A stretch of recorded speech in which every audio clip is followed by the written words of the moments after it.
গত 23শে অক্টোবর 2024 সালে যখন ছাত্রলীগকে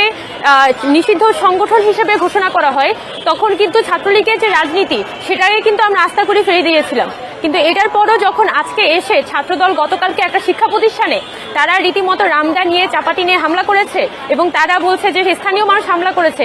এইভাবে একটা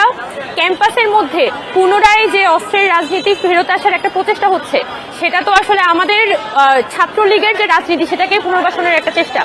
তো সেই জায়গা থেকে কোনোভাবেই আমরা সেই অস্ত্রের রাজনীতি ফেরত আসতে দিব না, সেটা আমাদের একটা পজিশন। এবং এটা শুধুমাত্র যেভাবে করে বৈষম্য এবং শিবির ট্যাগ দিয়ে এটাকে জায়াজ করার চেষ্টা করা হচ্ছে, এটা এক ধরনের ডিলেজিটিমাইজেশন বা এক ধরনের হিউমিলিয়েশন একটা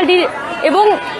ছাত্রদল তাদের এই জায়গা থেকে এটা স্বীকার করে নেওয়া উচিত ছিল যে তাদের কাজটা কোনোভাবেই ঠিক হয়নি এবং একটা ক্যাম্পাসের মধ্যে তারা যেভাবে করে হামলা করেছে সেটার দায়িত্ব তাদের স্বীকার করা দরকার ছিল। এবং কিন্তু সেটা না করে তারা যে পাল্টা একটা ব্লেম গেমের মধ্যে যে বিষয়টাকে ফেলে দিয়েছে সেটা খুবই দুঃখজনক। যদি এখানে শিবির থাকেও বা বৈষম্যের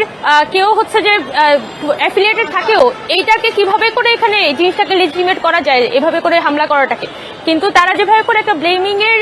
চর্চার মধ্যে গেল সেটা আসলে আমাদের জন্য খুবই দুঃখজনক। এবং আমরাই আশা করেছিলাম যে ছাত্রদলের যারা কেন্দ্রীয় সংসদ আছে তারা এ ব্যাপারে একটা গুরুতর পদক্ষেপ গ্রহণ করবে, কিন্তু